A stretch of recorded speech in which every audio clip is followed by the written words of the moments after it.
प्रिय दर्शकों, हम आपका ध्यान इस महत्वपूर्ण डिस्क्लेमर की ओर आकर्षित करना चाहते हैं।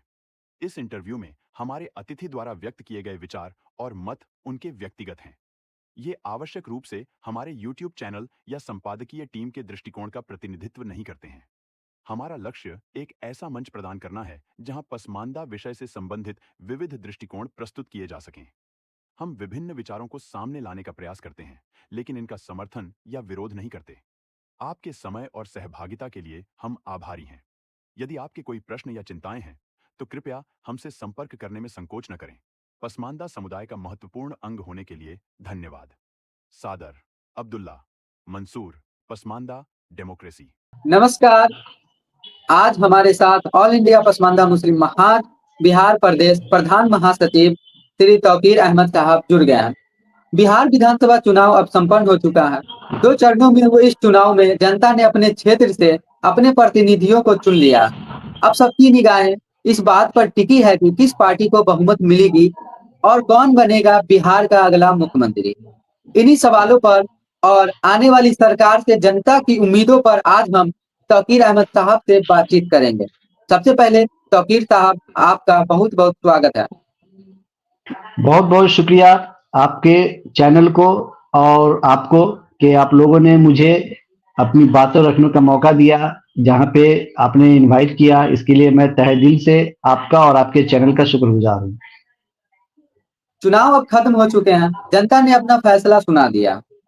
आपसे सीधा सवाल, इस बार के नतीजों को आप किस रूप में देख रहे हैं? क्या यह सब जनता का बदलाव का संदेश है और या मौजूदा नीतियों पर भरोसे का इजहार? देखिए, सबसे पहली बात तो आपको मैं एक चीज बता दूं कि मैं बिहार की जनता को आपके चैनल के माध्यम से, आपके बातों के माध्यम से मैं तमाम बिहार की जनता को बहुत बहुत दिली मुबारकबाद देना चाहता हूं कि उन्होंने पूरे एग्रेशन के साथ, पूरे एग्रेसिव के साथ पोल किया, अपना मत अधिकार का उपयोग किया और अपना मत को सही समय पे उसने यूज किया है, इस्तेमाल किया है। और ये इस बात का प्रतीक है कि ये बदलाव हो, ये चाहे जो भी हो, लेकिन लोगों ने अपनी बातों को रखा है अपने मताधिकार के थ्रू। इसके लिए बहुत बहुत धन्यवाद तमाम जनता को, और उनको मैं बधाई देना चाहता हूं कि इस साल उन्होंने बहुत ही, इस इलेक्शन में बहुत ही एग्रेसिव होकर उन्होंने वोट किया है, अपना मत का प्रयोग किया है।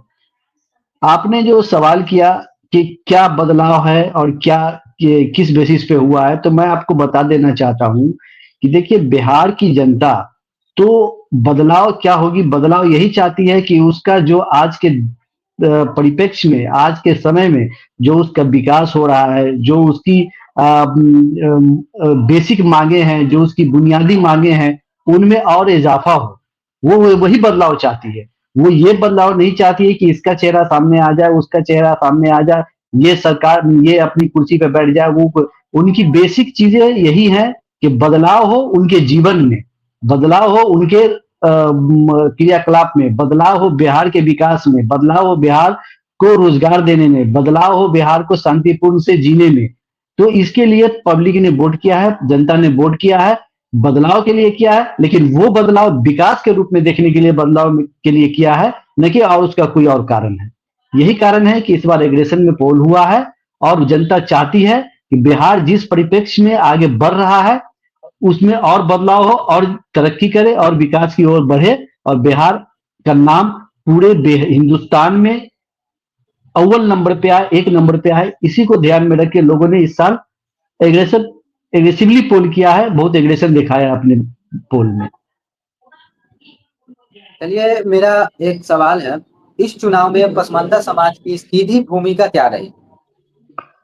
देखिए, सबसे पहली बात तो आपको मैं बता देता हूं कैफ साहब, कि पासमानदा समाज पिछले 3-4 सालों से बहुत ही एग्रेसिवली अपने आप को प्रोड्यूस कर रही है, अपने आप को फ्रंट पे लेकर के आई है। इस चुनाव में जो नतीजे आएंगे उसमें आप ये समझ लीजिए कि पासमानदा समाज की बड़ी भूमिका रही है। और जो ये वोट बढ़ा है हमारे बिहार में, जो इस साल वोट का प्रतिशत बढ़ा है, तो मैं आपको एकदम दावे के साथ बोल रहा हूं, ये हम लोग का सर्वेक्षण भी है और हम लोगों ने समीक्षा भी किया है, लोगों में घूमा भी है, लोगों से लिया भी है इसका जायजा।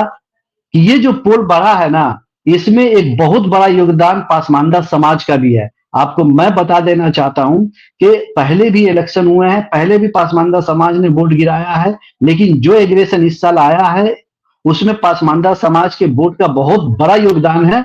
और यही भूमिका रही है कि उसने अपने मताधिकार का प्रयोग बहुत ही सलीके से किया है। और जो बाहर भी रह रहे थे, बहुत सारे लोग आए हैं, उन्होंने अपने मताधिकार का प्रयोग किया है। बहुत ऐसे लोग थे जिनको वोट गिराने नहीं दिया जाता था, बहुत ऐसे लोग थे जो वोट गिराते भी नहीं थे, अपना मताधिकार का प्रयोग करते भी नहीं थे। वो पासमानदा समाज इस बार एग्रेसिव होकर पोल किया है और अपनी भूमिका निभाया है सरकार बनाने में, जो बनेगी सरकार उसके योगदान में। और बिहार के परसेंटेज को बढ़ाने में पासमानदा समाज का बहुत बड़ा योगदान है। तो आपके हिसाब से पसमानदा वोटर पहले से ज्यादा जागरूक और एकजुट दिखे इस बार?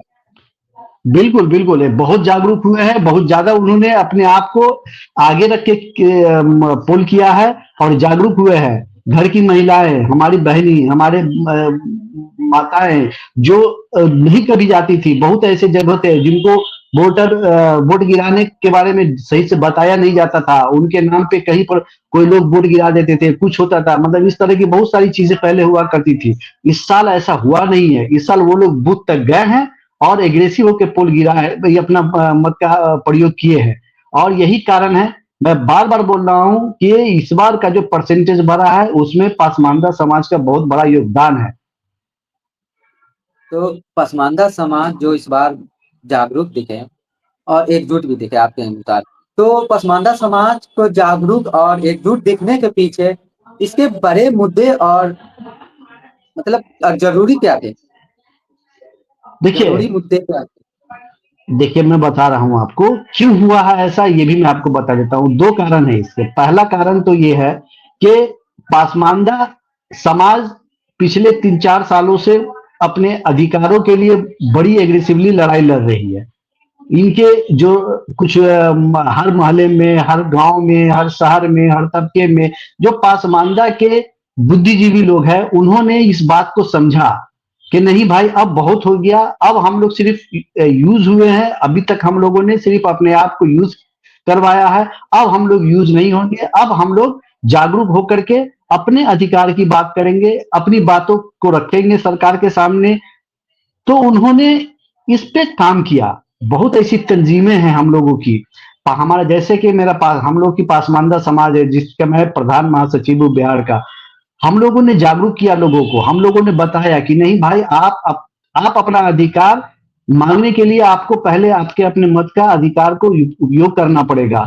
इसी तरह से गांव में, कस्बे में इसकी लोगों के अंदर जागरूकता पैदा की गई, लोगों को बताया गया। इसमें हमारे साथ साथ हमारे बहुत सारी तंजीमें हैं जो पासमानदा और पिछड़ों की बात करती है, उन लोगों ने भी लोगों को जागरूक किया। और यही नतीजा है कि लोग जागरूक हुए हैं, लोगों को बताया गया है, इस पे आगे भी काम चल रहा है। और आप देखेंगे कि आने वाले दिनों में इस पे और भी एग्रेशन आपको दिखेगा, लोग और भी आगे आएंगे अपने अधिकार के लिए, अपनी बातों के लिए। तो मेरा एक और सवाल है, बड़ी राजनीतिक पार्टियों ने पसमानदा समाज का कितना साथ दिया? देखिए, बड़ी राजनीतिक पार्टियों की बात अगर हम करें और इस इलेक्शन में भागीदारी की बात करें तो पासमानदा समाज की भागीदारी और उनकी क्या कह लीजिए कि मतलब हिस्सेदारी तो नगण्य रही, बिल्कुल। बहुत सारी पार्टियों ने तो पूछा भी नहीं, मतलब उन्होंने कहा भी नहीं और उन्होंने ध्यान भी नहीं दिया। लेकिन ये खामियाजा उन पार्टियों को भुगतना भी पड़ेगा जिन्होंने इसको तरजीह नहीं दिया। मैं आपको आपके चैनल के माध्यम से बता देना चाहता हूं कि बिहार में जो पार्टी पासमानदा की बातें करती थी, वो पार्टी हो या जो ना करती थी वो पार्टी हो, जिन्होंने तरजीह दिया है उनको उनका रिजल्ट मिलेगा। मैं आपको एक चीज और बता देना चाहता हूं कि बिहार में सारी पार्टियां हैं, उन्होंने पिछड़ों की बात की, अकलियतों की बात की, सबकी बात की। पासमानदा के नाम पे उन्होंने अपना पल्ला झाड़ लिया, उन्होंने अपना हाथ आगे नहीं बढ़ाया। तो वैसे लोगों को आप देख लेंगे, जब यहाँ का रिजल्ट आएगा तो आपको पता चलेगा कि उन लोगों को उसका साथ भी नहीं मिला है, और जिनको मिला, जिन्होंने किया है उनको उनका साथ भी मिला है। बिहार के परिप्रेक्ष्य में जितनी बड़ी पार्टियां हैं, 3-4 पार्टियां हैं, चाहे वो भारतीय जनता पार्टी हो, चाहे वो राष्ट्रीय जनता दल हो, कांग्रेस हो, या जनता दल यूनाइटेड हो, या जो भी एक दो पार्टी है जो अभी नई नई आई है, वो सारी पार्टियों में सिर्फ और सिर्फ शुरू से आप देखते आए हैं, तो एक पार्टी, मुझे इस बात को कहने में कोई गुरेज नहीं है और कोई भी हिचकिचाहट नहीं है कि सिर्फ और सिर्फ अगर हिस्सेदारी की हम बात करेंगे तो उसमें सिर्फ एक ही पार्टी है, जनता दल यूनाइटेड, जिसने अभी हालिया के दिनों में बहुत सारी जगहों पे पासमानदा समाज को जगह देने का काम किया है।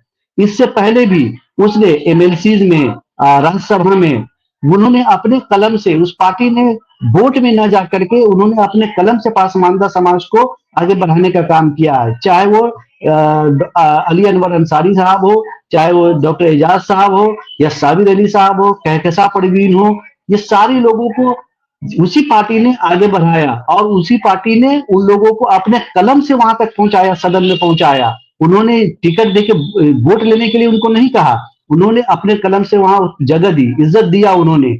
तो उसका रिजल्ट इस इलेक्शन में उनको मिला भी है, ठीक है। और अभी भी बहुत सारी जगहों पे जहां पे गठन हुए हैं बोर्ड के, निगम के, वहां पे सिंगल एक पार्टी है, जनता दल यूनाइटेड, जिसने पासमानदा समाज को जगह देने का काम किया है। हाँ, अलबत्ता इस बात का दुख है हमें भी कि इस इलेक्शन में टिकट देने में कंजूसी की गई है। जनता दल यूनाइटेड से जितनी उम्मीदें थी हम लोगों की और जितना हम लोगों ने एक्सपेक्टेशन किया था, उस हिसाब से उन्होंने टिकट नहीं दिया, पर उन्होंने पहले किया है। ऐसा नहीं है कि उन्होंने नहीं किया, बहुत सारी पार्टी तो करती भी नहीं है। आप सो कॉल्ड विपक्ष की पार्टी को देख लीजिए, उन्होंने 18, 19, 20 टिकट दिया, उसमें एक दो लोगों को दिया टिकट, बस सिर्फ एक से दो लोगों को। और एक पार्टी तो ऐसी भी आई बिहार में जो अपने आप को एकदम अकलियतों की और इसकी मतलब रहनुमा अपने आप को कहलाना शुरू कर दिए। उन्होंने तो साफ साफ बात पास कि हम पासमानदा, तो वो ऐसे लोगों को वोट भी नहीं मिला है। मैं आपको बता देना चाहता हूं कि इस बार के पासमानदा समाज ने बड़ी समझदारी से काम किया है, जिसका रिजल्ट आपको 14 तारीख के काउंटिंग के बाद आपको दिखने को मिल जाएगा। और उन्होंने बड़ा एग्रेसिवली पोल किया है और एक जहां पे उनको इज्जत मिली है उनको उन्होंने वोट भी किया है। मैं आपको एकदम गारंटी के साथ बोल रहा हूं कि ये रिजल्ट 14 तारीख को आपको दिख जाएगा। तो मैं पिछले क्वेश्चन को दोहराना चाहूंगा। हमने बात किया था पसमानदा वोटर के जागरूक और एकजुट की, तो आपने इस पे तो अपनी अच्छी विचार रखी, तो इसमें आपने कुछ मेंशन नहीं किए, जो मैं क्वेश्चन के जरिए से मैं आपको बताना चाहता हूँ कि पसमानदा नौजवानों ने इस चुनाव में कितना हिस्सा लिया। बहुत बहुत, देखिए आपको मैं बता देना चाहता हूं कि पासमानदा समाज में जो नौजवान में एग्रेशन आया है, जो उन्होंने समझा है बातों को, और इस बार के वोटिंग में उनकी भागीदारी बहुत अच्छी रही है, बहुत अच्छा उन्होंने किया भी है आज के डेट में।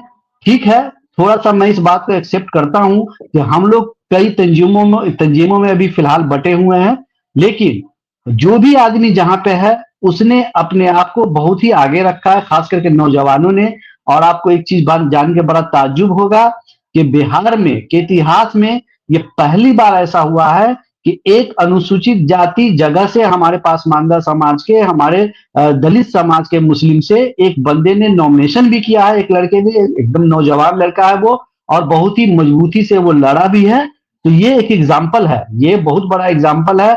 और पासमानदा दलित मुस्लिम पासमानदा समाज के लिए एग्जाम्पल सेट किया है उन्होंने, कि आज एक नौजवान इतनी हिम्मत किया कि वो आकर के सामने खड़ा हुआ कि नहीं, मेरा हक है तो मुझे भी मिलनी चाहिए।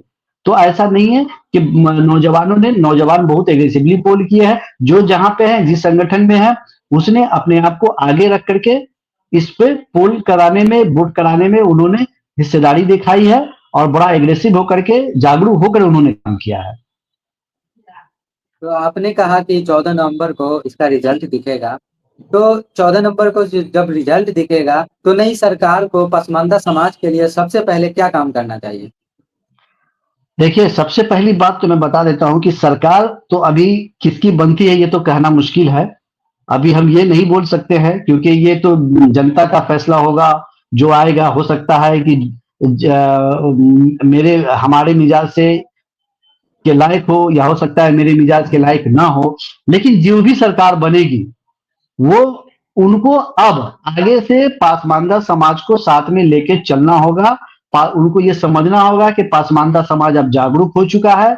उनको उनके हिस्सेदारी के नाम पे उनको देना होगा, जो उनका परसेंटेज है, जो उनकी हिस्सेदारी है, जो जिस परसेंटेज में है उस हिसाब से उनको हिस्सेदारी देनी होगी। और आगे हम लोग इसकी लड़ाई भी लड़ेंगे। आगे अपनी बातों को जो भी सरकार बनेगी उसके सामने हम लोग रखेंगे भी कि भाई पासमानदा समाज के को जो उसकी जगह मिलनी चाहिए। मुसलमानों के नाम पे जो 4% वाले लोग आज हावी हैं, और वो लोग जो पासमानदा को पिछड़ के आगे रख के तो सब काम कर लेते हैं, लेकिन जब लेने की बात है तो इन लोगों को पीछे कर देते हैं। वो अब नहीं चलेगा। ये आईना हम लोगों को राजनीतिक पार्टी को दिखाना पड़ेगा। और जो भी सरकार बनेगी, मैं प्रधान महासचिव की हैसियत से मैं आपको ये वादा करता हूं कि जो भी सरकार बनेगी, मैं उनके पास अपनी टीम के साथ, अपने संगठन के साथ, और जो भी बुद्धिजीवी लोग हैं मैं उनके पास जाऊंगा, उनको खुशामद करूंगा, मैं उनको रिक्वेस्ट करूंगा, मैं उनसे गुजारिश करूंगा कि सब लोग आए और हम लोग जो भी सरकार बनती है उसके पास जाके अब एग्रेसिवली जाकर के बात करें और उनको बताए कि हकीकत क्या है। आप किसको दे रहे हो, लेकिन हकदार कोई और है, जिस उसको मिल नहीं रहा है, लेकिन दे किसी और को रहे हो। तो वो अब नहीं चलेगा।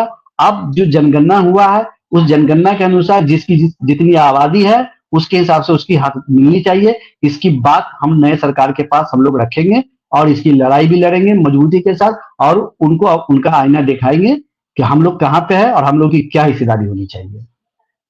जी, आपका बहुत बहुत शुक्रिया। अगर आपको नई सरकार से कुछ मांगनी हो तो 3 सबसे जरूरी मांगे क्या होगी? देखिए, जो भी सरकार बनती है सबसे पहले तो मैं और अब सारे लोगों के साथ, अपनी टीम के साथ उनके पास जो मांगे रखूंगा, उसके लिए हम लोग पहले मशवरा करेंगे। हम लोग पहले बातें करेंगे कि हमारा जेन्युइन मांग क्या है। लेकिन मेरे हिसाब से, मेरे व्यक्तिगत विचार के हिसाब से जो 3 चीजें हैं उसमें सबसे पहला तो जो भी सरकार बनती है अब उनको अविलंब पासमानदा आयोग का गठन करना चाहिए, जिसकी मांग हम लोग पिछले 6-7 महीने से कर रहे हैं, जिसके लिए बहुत आगे तक हम लोगों ने काम किया है। राज्यपाल तक भी इसको पहुंचाया है, राज्यपाल महोदय ने उसको सरकार तक भी भेजा था। लेकिन चूंकि इलेक्शन का साल था, चुनावी साल था, तो बहुत सारी चीजें नहीं हो पाई। तो पहला तो हमारा डिमांड है कि उसमें पासमानदा आयोग का गठन हो बिहार में, ताकि पासमानदा समाज को उसकी हिस्सेदारी मिल सके। दूसरा, शिक्षण संस्थाएं जितनी भी हैं, जितनी भी सरकारी शिक्षण संस्थाएं हैं, उसमें पासमानदा को उनको हिस्सेदारी मिलनी चाहिए उनके आबादी के हिसाब से। अगर 17% में हम लोग 14% है और ओवरऑल कह ले तो 74% से 75% पासमानदा की आबादी है। तो अगर आप 74-75% सीट नहीं भी देते हैं तो कम से कम 50 से 60% सीट आपको हर शिक्षण संस्थान में, जो भी है सरकारी शिक्षण संस्थान, वहां पे उनको उसकी हिस्सेदारी मिलनी चाहिए।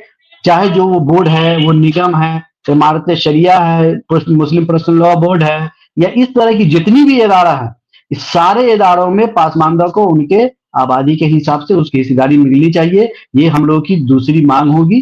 तीसरी मांग होगी कि सरकार में जो गठन होगा या सरकार में जो हिस्सेदारी होगी, जैसे उच्च सदन में, निम्न सदन में, लोकसभा में हो या विधानसभा में हो या राज्यसभा में हो या विधान परिषद में हो, इन सब जगहों पे अब पासमानदा समाज को उनके आबादी के हिसाब से हिस्सेदारी सुनिश्चित करें। ये 3 मांगे हम लोग सरकार से करेंगे। ये हमारा अपना व्यक्तिगत राय है। मैं इसको अपने संगठन में रखूंगा, एक मीटिंग करूंगा, हम लोग मीटिंग भी करेंगे, इसको अपने सेंट्रल टीम से अप्रूव करा करके बाजाबते सरकार के पास जाएंगे इस डिमांड को लेके कि ये 3 मांगे फिलहाल। बाकी फिर हम लोग डिसाइड करेंगे कि आगे और क्या करनी चाहिए, किस तरह से रूपरेखा तैयार होगी। बहुत अलग अलग संगठन भी है, उन लोगों से भी रास्ता करने की कोशिश हम लोग करेंगे। सब लोगों का राय लेंगे, सब लोगों की बातें रखेंगे। लेकिन ये 3 जो मुद्दा है, पासमानदा आयोग का गठन, शिक्षण संस्थानों में 60% तक की भागीदारी और सरकारी हिस्सेदारी, उच्च सदन, निम्न सदन, सब जगहों पे पासमानदा समाज को उनके हक के हिसाब से मिलनी चाहिए। हम आपकी मांगों को पसमानदा डेमोक्रेसी चैनल के माध्यम से सरकार तक पहुंचाने का काम करेंगे। आपका बहुत बहुत शुक्रिया, आपने बहुत ही कीमती समय हमको दिए। इसके लिए आपका तो बहुत बहुत धन्यवाद। बहुत बहुत शुक्रिया आपको और आपके चैनल को बहुत बहुत शुक्रिया। ठीक है।